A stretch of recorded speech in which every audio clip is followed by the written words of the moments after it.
Hello and welcome to the Naked Conversations podcast. I'm your host, Emerald Murade, and I'm so glad you're here. This space is devoted to real, raw, and radically honest conversations with some of the most magnetic, diverse, and wonderful humans I've had the honor of crossing paths with.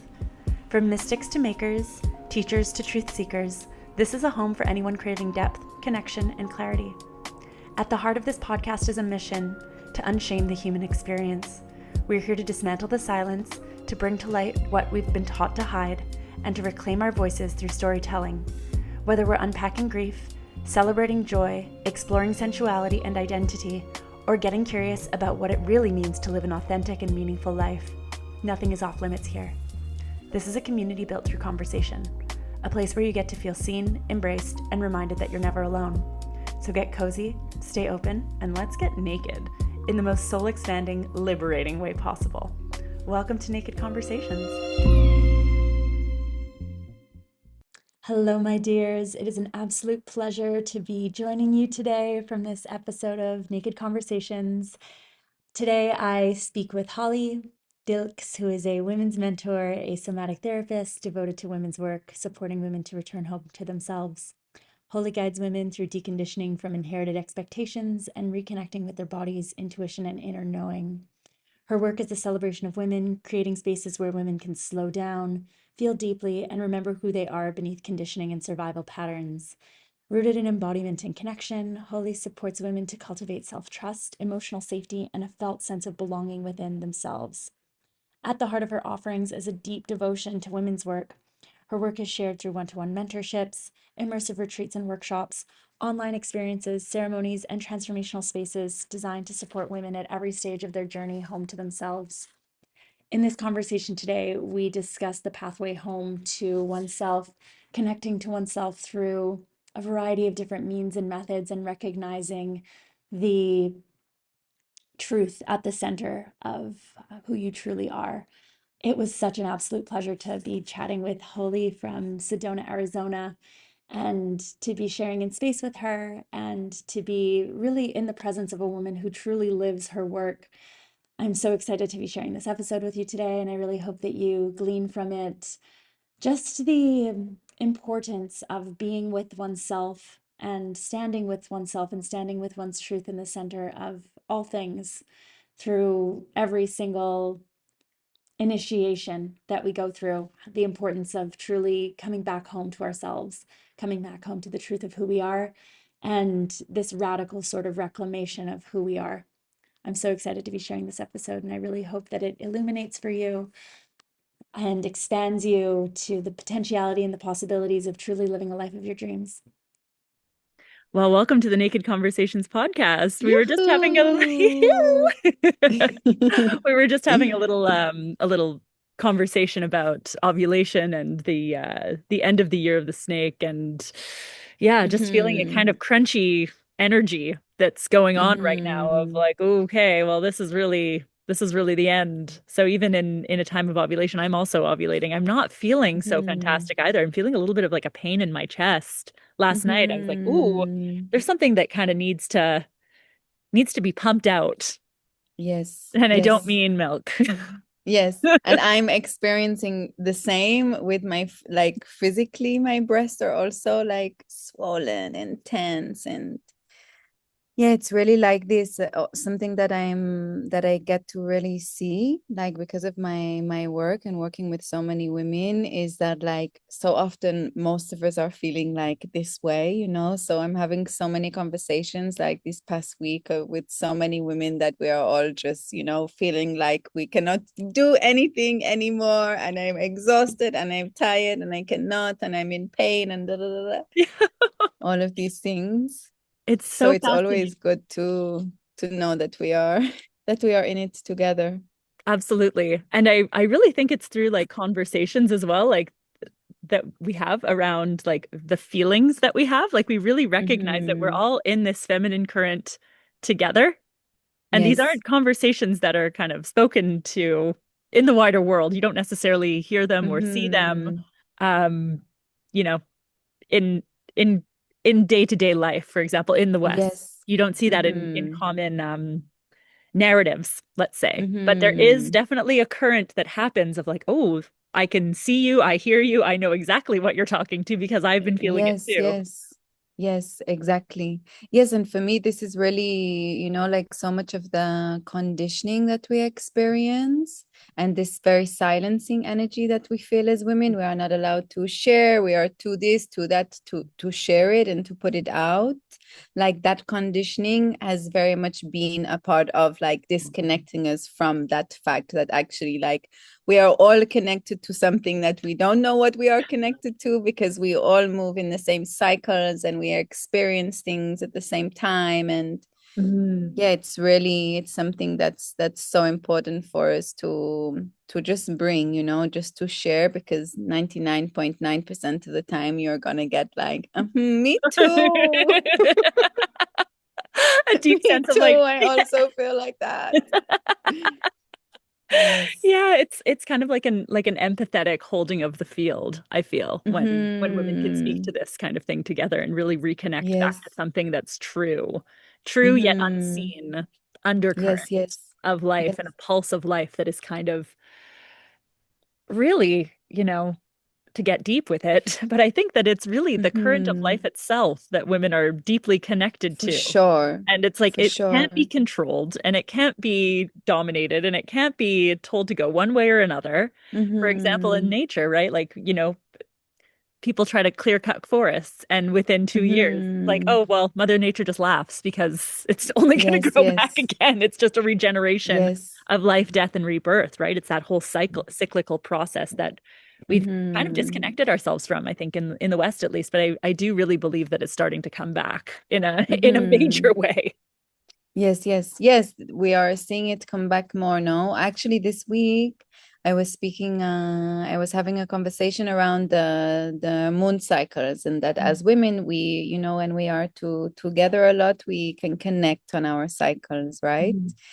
And then we was like, I wonder whether like yet it's known, or like these male dominated science and all these things, like are they admitting it yet, or is it still kind of something that they are saying is not true? And we just found like endless information that was saying that it's not true, that it's not possible for women's bleeds to sync with the moon. It's not possible for women to sync their bleeds when they are like living with women or connecting with women. And we are like reading this online, and exactly at the same time we are here bleeding together with the moon. It's yeah, I So yes, really like we are like discovering it, right? It's kind of like I feel like we are going back into this kind of like underground feminine wisdom where we are, still doing these things a little bit like with ourselves, and then more and more and more women are like finding the courage to take it and put it like back out into the space. absolutely. And I think it really ties around to like the beliefs that we have as well, right? Like if you're Mm-hmm. constantly being told that like, well, this isn't right and this is logical and linear and practical, then you're disconnected from your own intuition and your own way of Mm-hmm. relating. But as you said, Yes. the more that there is this kind of undercurrent of like, well, actually this feels right to me, this feels true to me, Mm-hmm. and really trusting that, that's when systems can really change, when people are deeply connected to their own intuition and their own feeling of being in the world rather than outsourcing how they think to an external Mm-hmm. authority, like seeing all of this, quote unquote research, which is so Yes. colonial, like it's not done in a holistic way. Mm-hmm. There are a variety of ways of researching, but majority of the ones that are scientific based, quantitative, Mm-hmm. are very much based in this is the fact, this is the result. It's very linear rather than Mm-hmm. integrative or holistic. And we live in a world where everything is interconnected. So Yes. how can that make sense, right? Yes, yes. It's Yes, fascinating. yes, and there is this thing with, okay, there is the research, but most of the time it's not given the right amount of time and all of these different things, like to find out whether this is true or not, we just need to get like a group of women in like a giant house for like 6 weeks and we will see it. Like that's all we need to like a big do. That's brother the kind of research. situation where it Yes. was just observed. We will see, okay, the moon is here. Now I am bleeding. It's full moon. It's this moon. Okay, are you bleeding? Actually, now my cycle, we will see it, we will see all of these things that like we are told is not true, but we are having that experience. And this is all part of it, right? That so often as women, we are told that like our experiences are not valid and our experiences are not the truth. And we are to follow these researchers that most of the time it's not even connected to women or run by women or commissioned by women and all of these things. Absolutely. It's fascinating. And I'm excited to see how things shift in the next, like in our lifetime, truly, because there's this kind of remembrance and a reclamation and a reawakening of these principles of holistic ways of being and doing. And I know that that's something that you very much do in your work. And I wanted to kind of turn the conversation towards you because I would love to know a little bit more about you and kind of your the way that you have been led to the work that you do with women.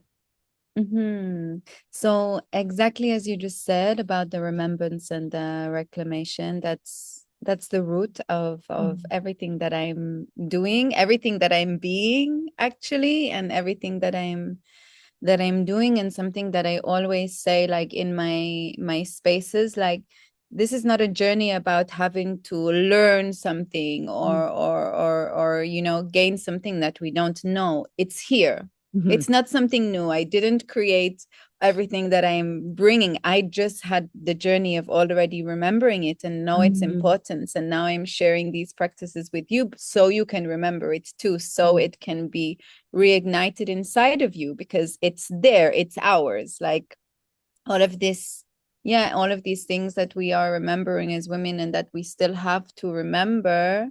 I really believe that this is like our native technology as women, like it's here, it exists, we created it, we are the creators of it. And so much of that is what I'm doing and what I am. And for me to be able to, how I started that journey, it was really just kind of being in the lowest point that I can get. Right? Like sometimes we have to get to that low point. Like whenever I'm meeting with women and women can get disheartened. Okay, I know about this pattern. I know I have a practice for this pattern, but I'm still meeting it. And like so often I'm saying, you know what? Like sometimes we really just have to get to the very bottom, to the very, very pit of it, so that we get to this point of being like, I'm not doing it anymore. No more. Like that we meet it with that boundary of I've had enough. Absolutely. Very much and so. Yes, and that was very much where like a place that I reached many, many, many times in my life. And every time that I got to that place, it was kind of like me, like having, I always say, feeling very supported by spirit, actually. Because I never really had teachers and I never studied anything. Like it was until the last years, but a big part of my healing journey was very much just things arriving from somewhere inside of me and outside of me, and me being like, okay, like nothing else is working for me, so I might as well like try Open something up, new, open up to something new. Yeah. Yes, Or something even if remember. Yes, exactly. Like even if it's something that I'm judging, like I always joke that the woman that I am now, 10 years ago, my like 20 something version would have been so judgy and so bitchy and rolled her eyes and been like, what is this crazy woman doing? I would have doubted everything because I didn't have the embodiment of it. I didn't have the example of it. I didn't know that it was true because I was so disconnected from it. And it was really about like getting to these really, the pits of the darkness and the pain. having something inside that is like, there is a different way, there is a choice here, like for me to really have my choice ignited, you know, because we are so stripped of that. And we especially our time now, in our generation, we are carrying so much shit from all of the women and from the state of the world, you know, like we've really been stripped of our choice for forever, for so long now. So for me, like that spark always, like from the beginning and always what follows through till now, is me remembering that I have a choice. Huge, Mm-hmm. huge Mm-hmm. work. I Yes. I'm so inspired by you sharing this because there is such a truth to that of really reaching into the depths of yourself and recognizing that there's sometimes you need to let another thing guide you. Like it Mm-hmm. can't all be so mental. It can't all be the practices Mm-hmm. that you do day after day after day, because sometimes they're just reinforcing a story that you're not able to meet within yourself, Mm-hmm. as you know, fine Mm-hmm. well. Mm-hmm. And there is so much, right, at that root of judgment of these deep feelings and narratives that you've absorbed into yourself and through your lineage and through the world around you. And we can Mm-hmm. do so much, you know, consciously, but I think really coming into this deep sense of reckoning with self and Mm-hmm. opening to spirit is truly, I mean, in your work, I'm sure you see it frequently of women feeling like Mm-hmm. kind of in this sense of despair.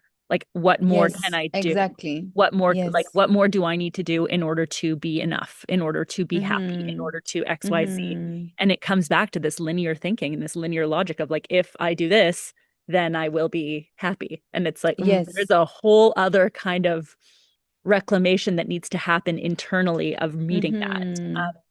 So you spoke Mm-hmm. to that so beautifully, and that is truly like a hero's journey of reclamation as a woman. And Mm-hmm. it's a beautiful process to be in. But what you spoke to around around choice, I recently just created a series on this, but I'm not sure if you're familiar with the work of Viktor Frankl, who was a survivor of the Holocaust, and Mm-hmm. he wrote a book. Essentially, it's called Man's Search for Meaning, and Mm-hmm. in the studies of this, he says everything can be stripped of a human but one thing, and that's their power to choose their own way given any situation. Mm-hmm. Wow, I just got goosebumps all over my body, and now I will probably cry. It's an excellent read, Wow. excellent read. And it speaks to Mm-hmm. this, you know, like how we create meaning in our lives. And a lot of the time it's through suffering. And we can also create meaning through love. And Mm-hmm. it speaks to the fact that these are kinds of two sides of the same coin. And that's what really reawakens us, is like the connection that Mm-hmm. we have to what is happening at the very deepest layers, and recognizing that we have a choice in how we want to relate to it. So Mm-hmm. that's it's interesting that you spoke to choice, because that's very Yes. much in the collective field right now, I think. Yes. Yeah, and for me, like within the choice, I can remember I was 24, I'm Mhm, 35 now. Like this was the beginning of like my change, I say. mhm, And it was this moment, and all the way up until that point in my life, I had like a very difficult childhood with parents that were not so present. I'm also an only child, like a mother that didn't really want to be or knew how to be a mother, and you know their own stories because of mhm, the why. mhm, And so I grew up with this belief system that I'm not worthy of love, I'm mhm, not important, I'm worth nothing, you know, all of these like really difficult experiences to have. So because that was my belief system, I also treated myself like that. I was drinking from 11 years old, drinking a mhm, lot of alcohol all the time, binge drinking, growing up in England where it's like such a cultural norm just to get like super drunk. And mhm, I was taking a lot of drugs. I was having sex from a very, very early age and in really terrible situations, and really in many, many spirals of proving to myself that I am all of those things that are in my belief system, right? That I'm not Totally. worthy of it, and doing it through the drugs and through the alcohol, Mhm. and, Perpetuating the having story. exactly, and keeping myself in that cycle, keeping myself Mhm. in that loop. And then I had this yeah, I still, even after all these years, I still never really know how to say it. Like, for me, yes, for me, the best way to describe it is like the first time that I was able to hear spirit, I Mhm. suppose, is like the most authentic way for me to say it. Mhm. And I was sat with my best friend. We was super, super, super hungover. We were laughing about all the ridiculous things that we did the night before. And then she became pink. We were lying on a beach. She became pink, and I was like, "Oh my God, you are pink!" And she was like, "So are you?" And I looked up, and the whole sky was pink. And I sat up, and I was just staring at this pink sky. And still to this day, I don't know whether it was the actual first time that I ever saw a pink sky, practically, but it, for me, how I experienced it in my body, in my soul, was I have never seen the whole sky pink. Like, what is this magic? And I was sat and I was looking at the sky, and I felt all of my body and all of this emotion. And also at that time in my life, I wasn't crying. I was completely blocked Mhm. from my emotional body. I started to have this, like, my whole body shaking and crying. And then I just felt this, like, you have a choice. And when it first arrived, Mhm. like, I was so triggered, like, what choice? Like, what are you talking about? Like, I'm an abandoned child. I Mhm. grew up in a lower income. I had no education. The The stories story, the start story, the going, right? story. Mhm. Yes, like wanting to fight it. Mhm. And then it was like, no, like, you have a choice. Like, and then I kind of like saw, everything that happened to me that I wasn't in Mhm. charge of, that I couldn't do anything about. And then more of when I started to be in charge of it, actually, Mhm. like when I started to be a teenager. And yes, I'm still a child, but actually I didn't have the parents doing to me as much then, because that time had already passed. I was the one that was doing it. I was choosing the friends that would do it to me. I was choosing the boyfriends that would do it to me, and Mhm. so on and so on and so on, And then I was really able to see, like, okay, actually, I have a choice not to continue this, not to continue to do this to myself, because I'm the one that's doing it now. Mhm. Wow. you know and that was like that choice, like, you have a choice, like, not to abuse yourself just because somebody made you feel like that and somebody did that to you. Mhm. You have the choice not to do it to yourself anymore. And you have the choice of how you want to relate to that story, Yes, exactly, exactly. which is and like a very deep layer of wow, wait a Mm-hmm. second. That's kind of I think where an awakening kind of comes to light as well, right? Yes. Like I Mm-hmm. have a choice who I'm choosing to be around, to choosing to perpetuate this story, but I I believe that like this universe that we live in is very much to do with well, you have this human experience in your childhood, and it's perpetuating Mm-hmm. this story and this narrative, and a lot of the time we believe it, and we start cycling into these loops and patterns as you have and as I have as well. This is a very Mm-hmm. it's a As very we all are doing, it's feelings of this is the human this is the experience. feelings of exile, feelings of Yes. like total aloneness, total separation from belonging on this earth. Mm-hmm. This is the core of the human experience, as you said, right? Like we're thrust into this Mm-hmm. very dense reality. But then we do have a choice of how we want to relate to the stories that are being Mm-hmm. told. And that's a very deep Mm-hmm. narrative, right? Mm-hmm. That's the Mm-hmm. essence of it seems to be the work that you're doing. Yes. Yes, and that's where, for me, is where I found the difficulty, and where I see Mhm. the difficulty is because inside of the choice, it also means the choice also ignites the responsibility. Right. And it's very, very difficult for us, especially when we experienced difficult circumstances or trauma. And trauma can be anything, right? It completely is dependable on who you are and your experiences and how your nervous system received an experience. It doesn't need to be Mhm. something huge and this, it can be everything it can be a difficult experience for us. And inside of that choice is that responsibility. And what is really, really difficult is to have to go through that process of understanding that you have to take responsibility for what happened to you, for what somebody else did to you. And that's super difficult for people to do. Absolutely. Of course.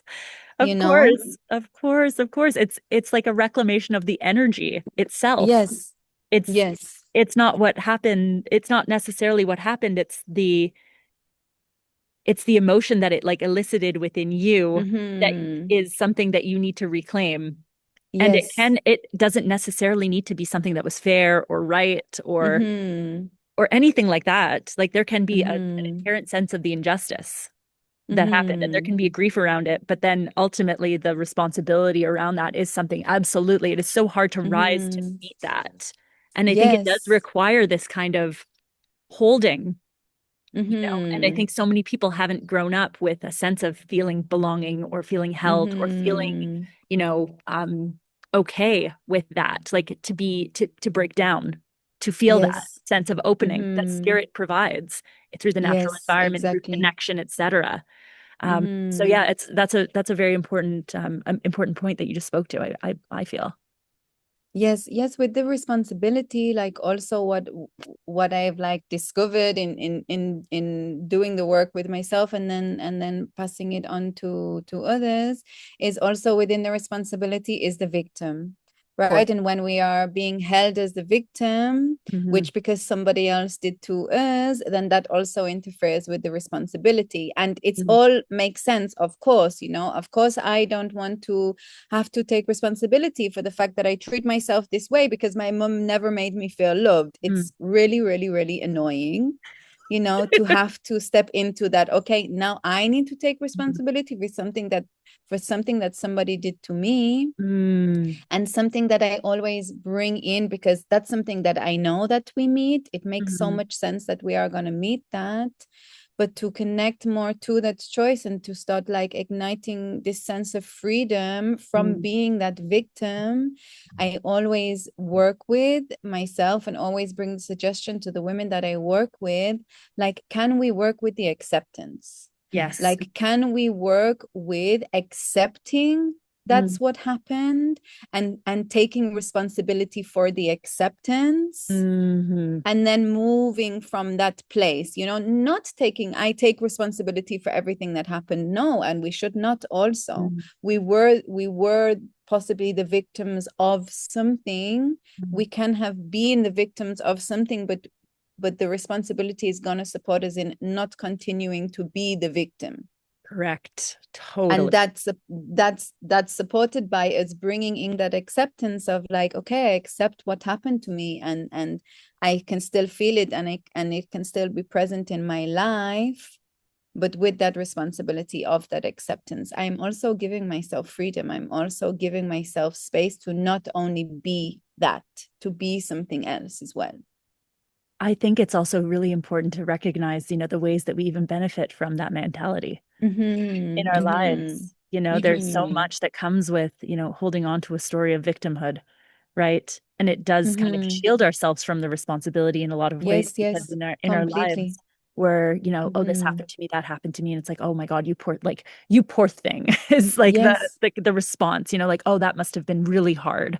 And then in a way Mm-hmm. that's sort of feeding this sense of like, oh, this person sees me, which might Mm-hmm. have not been the sense that you had throughout your life. So it's Mm-hmm. recognizing that Exactly. kind of dual moment. And I can speak to that very deeply of, wow, Mm-hmm. I lived a very long time telling myself these stories of being this experience of a victim, and not Mm-hmm. necessarily in the external, but it was just the stories. It was the stories over and over and over and over and over again. Mm-hmm. And then it comes to a point where it's like, well, I need to take responsibility for the fact that like this narrative has been serving me, but it's not serving the highest Mm-hmm. perspective, and it's not serving the awareness Mm-hmm. that there is something deeper to be experienced in life that transcends this Mm-hmm. label that I've kind of, or this martyr kind of perspective that I've embodied for Mm-hmm. myself. Yes. Yeah, and also something that makes it even more difficult is that a lot of the time, what was then still is. So that makes it even more difficult. Like, for example, still now, my relationship with my parents is very similar. Actually, I don't have a relationship at all with my mother anymore. And with my dad, we are connected and he's doing his best, but I want and I need so much more. Still as a child, even though I'm a 35-year-old woman, I'm still a child, you know, I still have parents and I still, so it's, you know, it's not like it changes. And this is the thing that we get stuck in that victim, because it still is, that still is the situation. There's still that ache. There's still that yearning, that Yes. desire for connection to a parent. Absolutely. Absolutely.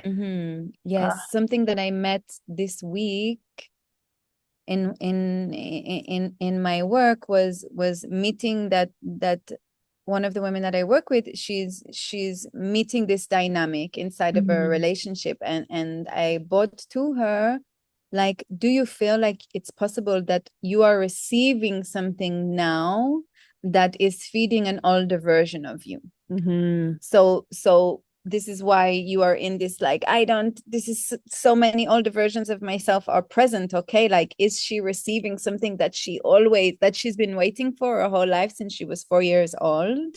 You know, so we also have like this, like what you said, like we have these moments in our life where what we needed then is getting fed into our lives now, and it's kind of like this false support, because it feels good, it's hitting the wound, it's bringing this sense of, okay, I'm finally seen in that place, but actually it's not serving us, because it's not empowering us for who we are, it's not empowering us for continuing. Actually, it's like taking us back into those places and reawakening us as that version of ourselves. Oh my goodness, you spoke to that so beautifully. Thank you. Wow. Yeah, there is like a deeper, so you said that you work a lot with acceptance. And I think that is so incredibly key. It's such a pillar of transformation awareness, or acceptance rather. Um and I really think that there's another kind of pillar that kind of works with it. And I'm sure that this is something that you explore in your work, but it's the awareness of like taking kind of a higher perspective on what happened and not being so. And of course, it's so important to be with the emotion and to feel it and to, you know, to process it in the body, of course. But then there is kind of an awareness of those people were doing what they knew in that time.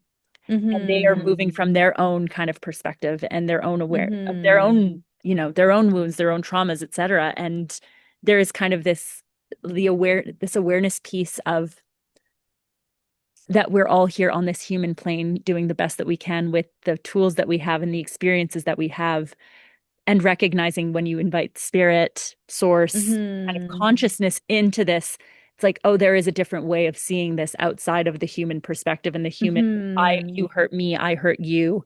There's kind of a different kind of way to view it that might elicit, oh, wait a second, that's the moment of like of rising, of awakening, like a different perspective of, oh, wait a minute here, this can be, but also like holding the duality of an experience. I think that is, it's super important of kind of holding that tension. Yeah, for me also, in regards to like this, what you are bringing, and how I connect with spirit. Spirit is my go-to name. Is that when I started to connect, for me it was such a relief to feel this huge support system. And so much of my trauma and so much of my pain was, nobody sees me, I'm not seen, I don't have anybody supporting me. And then all of a sudden it was like, okay, you know, I do have something mothering that I have access to, you know, that I also have to do the work to feel her and to sense her. But there is an energy around me that's not human, that I don't see, that I don't have proof of, and all of these things, that is now holding me. in this pain that is giving me this wider perspective. And something that I learned inside of that wider perspective was this that you just touched on, that I can remember even when you said it, that they did their best. Still, it's like, it's a little bit crunchy for me, right? Because it's really hard for us all to bring that. Yeah, they were doing their best, okay, but they hurt me. But it also has so much truth inside of it. And for me, what really helped me through that, like, okay, they did their best, but was being able to really see very clearly at one point in my life, they did what they did, and they did their best, and they did what they did with their situation and their practices and their tools and all their of own these awareness. their awareness, and they couldn't get out of it. And I have the opportunity to get out of it, so am I going to repeat that and avoid the responsibility and stay as the victim and repeat what happened to me and just become it, how they became it?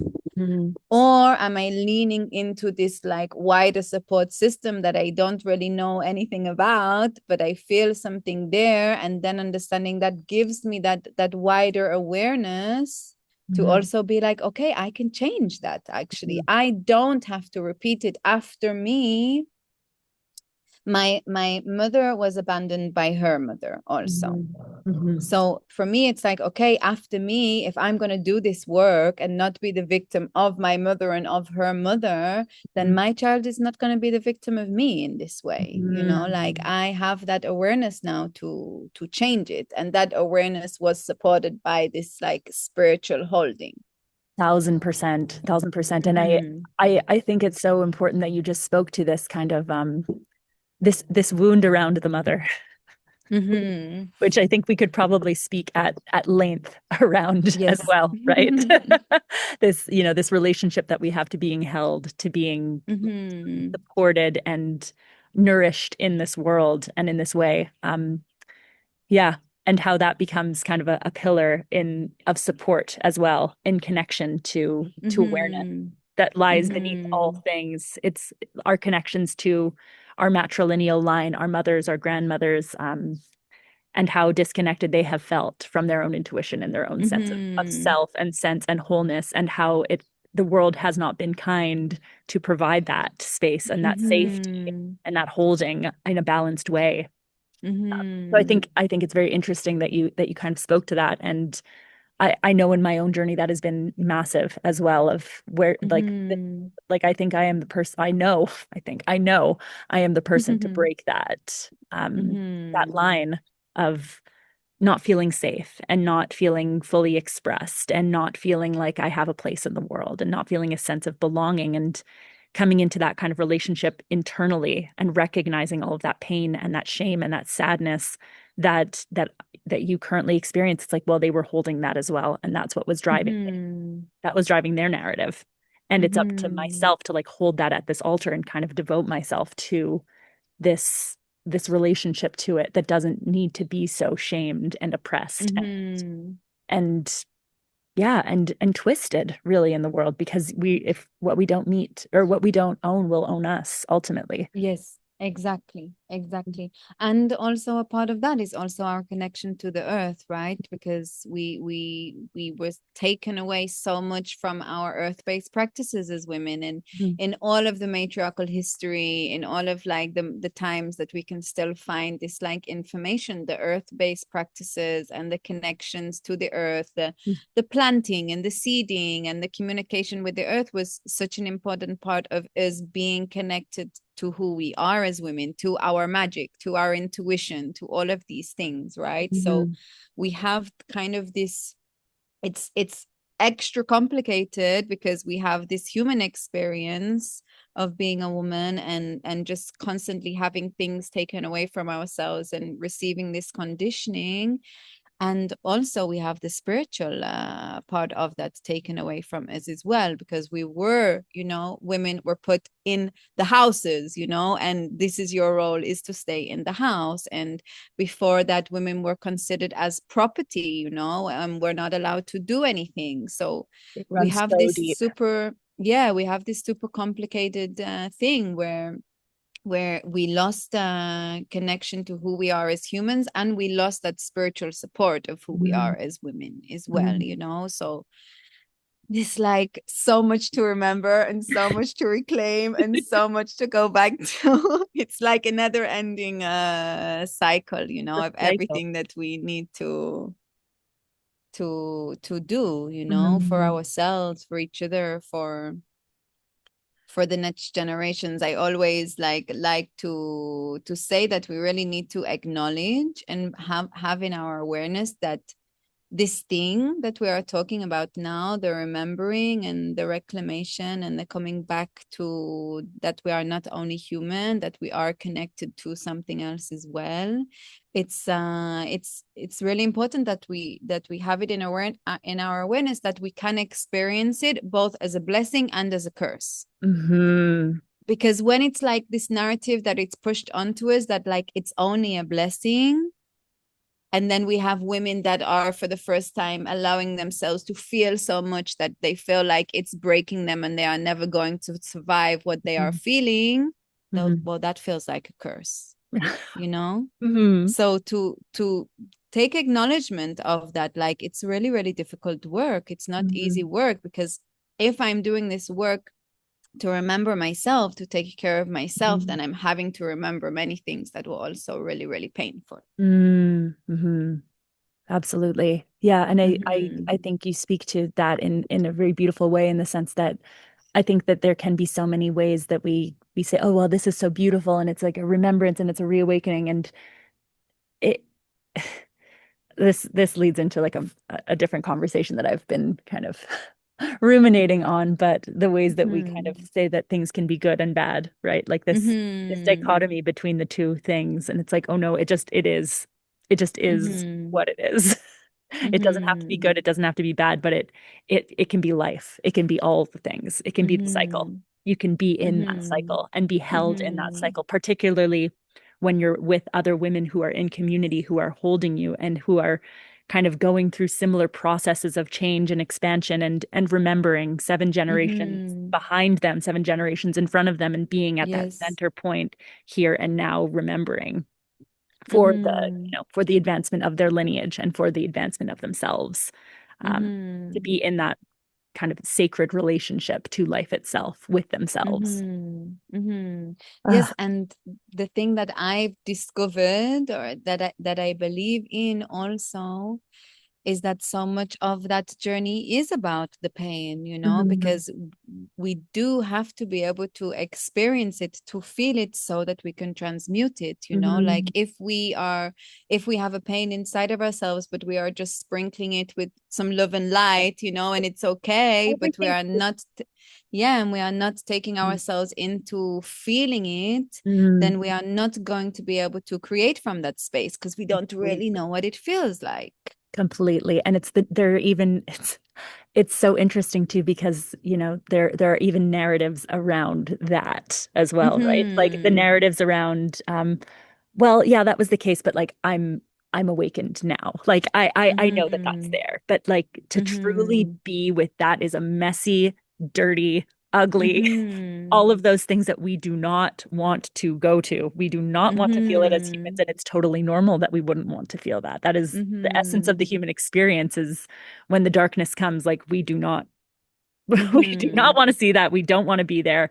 It's so natural for us as humans. It's a very Buddhist principle to be with Mm-hmm. Maya, to take tea with Maya, Mm-hmm. to be with it and to understand it and to commune with it and to let it Mm-hmm. sometimes influence our experience. But now you spoke to that so beautifully, and I really appreciate that, that orientation towards this.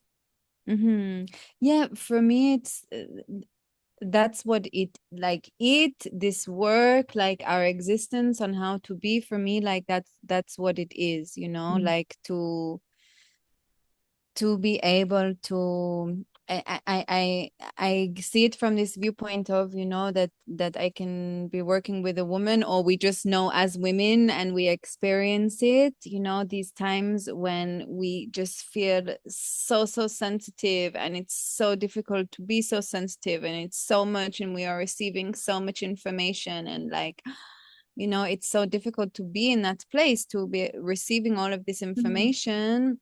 But if we can allow ourselves to be with it and to feel it and to take it in, we're also like stretching that capacity, right? So then it is strengthening our capacity to feel the nature, you know, and to feel spirit, actually, because I was able to stretch that capacity by meeting these difficult, painful things inside of me, that's accessing, that's giving me access again to my sensitivities in a different way. You know, I'm not only sensitive in my human experience, I'm also much more sensitive now in my spiritual experience, because of going into those really difficult spaces to sense in my human experience, you know. So it has this like beautiful duality of, if we want to have these you know, if we feel connected to having a life, that we feel the beauty and we feel the nature and we feel spirit and we live in this type of connection with ourselves,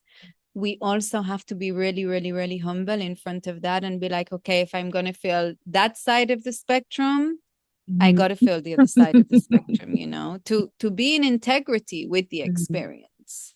And yes. Oh, wow.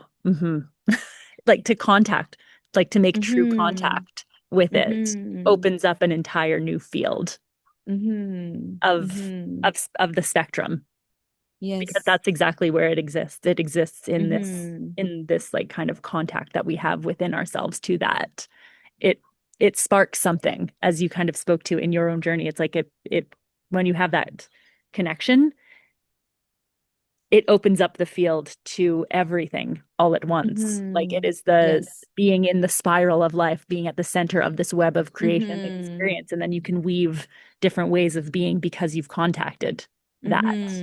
Exactly. Exactly. It's like having bigger wings, you know, like having bigger eyes, having bigger heart, and that we don't have, we can choose, right? From the mind, we can choose, I only want to see the light, you know, and then also the brain creates this falseness of the light, because it's not possible. We live in duality, you know. We to see that light, we also have to see what is dark, you know. And if we are convincing for me, I speak purely of my own belief system. For me, if we are convincing ourselves that we can see all this light and we don't have to touch the Yes. darkness to see it, for me, that's that's avoidance, you know, because there is so much that we have access to inside of that darkness also.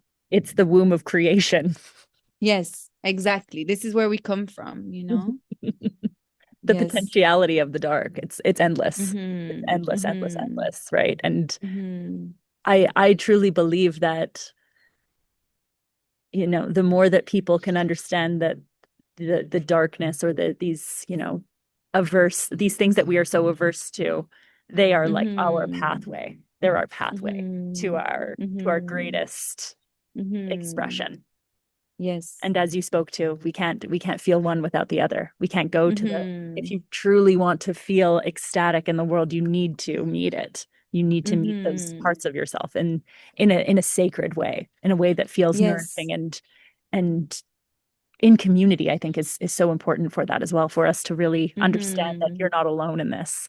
And Yes. particularly if you have that kind of sense of, or this deep kind of feeling of, I am alone, I'm exiled, I'm abandoned, it can be so difficult Mm-hmm. to receive that sense of love and care and compassion from others, right? So Mm-hmm. it becomes this beautiful Mm-hmm. kind of weaving that we can do in community with other women. Yes. Yes. Something that, like, I think in the last 2 years, or maybe it started around 2 years ago. So I have like somebody that I work with in my spiritual teachings, but also it's very, very human based. And he is a man that is from the Lakota, and the Lakota are the natives from North America, one of the native peoples from North America. And during something that I call, which is called the moon dance, which is like a spiritual gathering that I am a part of, And he came to the moon dance, and all the time he's like sharing stories, and I was just so inspired by him. And in the end, he ended up becoming the therapist for me and my dad. Wow. And it was so interesting for me, like, okay, how is he gonna do the therapy? Mhm. There is so many different Right. ways and all of these things. So I was really in curiosity of that. And he just told stories, Mm. like he told stories of his life, of his people, of his family, like all of these Mm. stories that he had collected and then brought into the space. How does that meet you? How do you feel about it? Like Mm. when you listen to it. And for me, I was like, this is the most natural and native way of therapy for humans. Mm. It's literally sitting together, somebody telling their story, and then people having that, okay, like, where does this meet me? Do I resonate? Am Mm. I triggered? Am I curious? And that's for me is something that I feel so sad about, that it got lost in all of the colonization and all of the cultural appropriation, Mhm. because it was so beautiful, to think that, like, once upon a time all of us were Sitting. supporting each other and giving therapy to each other, That's by telling our own stories mm. and creating a space where we can listen, okay, Mm. actually I'm going to listen to your story now, Yeah. because that's what we are doing. We are sharing and we are listening and we are relating, and that's feeding us all the time, because Mhm. we are, that brings us into that, back into that circle energy of, like, that we are one, even though we are many pieces, we are still experiencing the same things. Over and over and over again. Wow. Yes. Thank you so much for sharing this. And Mm-hmm. we are inherently narrative beings, right? Yes. There's an amazing book. I think I'm I'm just giving giving all kinds of books here today. Yes, it's good. It's good. Um, I'm in like such a reading time in my life, so it's good. the book is called The Power of Myth. It's written by, I'm not sure Mm-hmm. if you're familiar with it, but it's I've written by, heard of it. it's a phenomenal book. Essentially, it speaks to the Mm-hmm. narratives and the myths that we hold on to and how we can kind of come back into a space where this is, because our whole lives are based on narrative, right? Like as we have spoken to, the stories that we tell ourselves, the narratives that we've inherited, Mm-hmm. the energy that drives those narratives, and coming back into a space where we can share those stories. That's Mm-hmm. that to me feels as like the most organic sense of therapy, rather than sitting clinically in a in a chair across Yes. someone else saying, well, do these worksheets. Wait a second here. There Mm-hmm. something is very disconnected in that. And it weaves Mm-hmm. into kind of the somatic therapy, which I know that you do. And yeah, just being more in relationship seems much Mm-hmm. more nourishing Yes, than clinical, nourishing, nourishing and supportive. holistic, yeah, Yes. Yes. relational. Yes.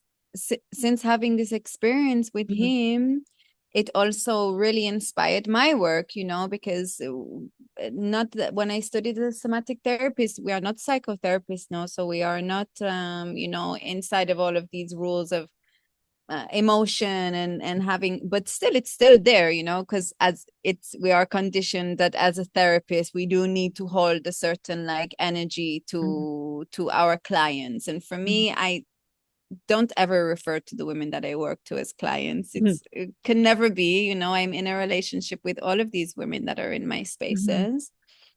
And I was really inspired by it. And actually what I started to bring more into my work is telling my story, of not only Mhm. am I gonna now guide you in through this practice to meet this part of yourself, but I'm going to first give you an example of Mhm. my story that I have and how this practice supported me to understand what I needed to understand about my story. And since I Mhm. started to bring that into my work, it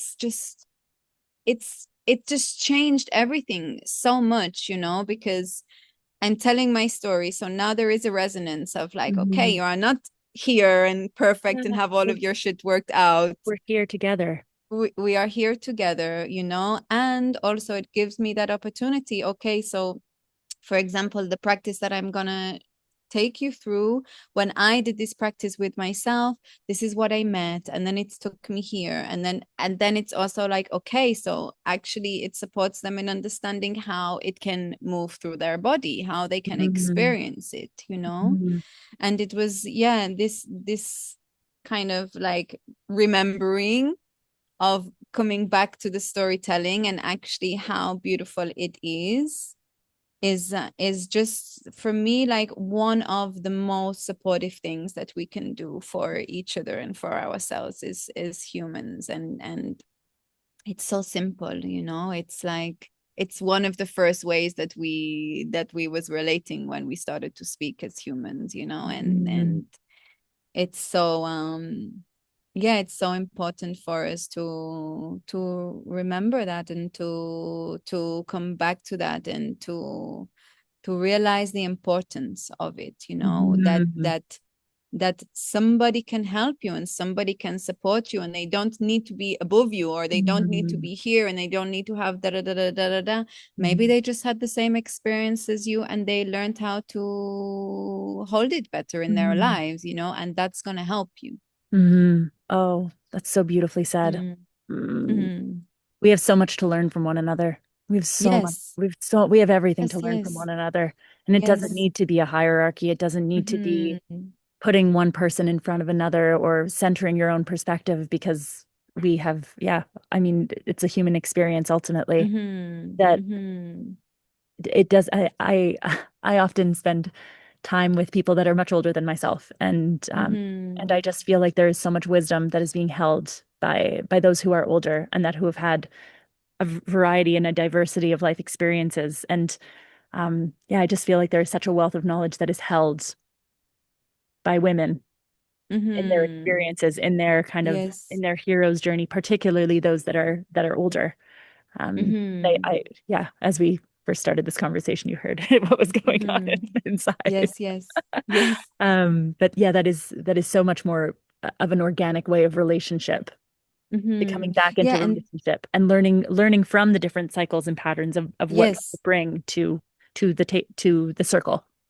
Mm-hmm. Yes, and this is such a matriarchal way Mm. also, because when we're working and connecting with like how the matriarchal ways of being is that we want and we enjoy and we are so happy that there is a woman in front of us, you know, and Mhm. not this conditioned way of above us, not this Mhm. patriarchal aboveness. So they are looking down and we are looking at them, that they are going to save us, you know, but Mhm. actually that there is somebody in front of us that walked this path before us, so that Mhm. we can walk, and we will walk their path, and somebody, Mhm. another woman will walk our path, you know. And this is how this movement works, you know. We are all following each other around the circle. There is a woman Mhm.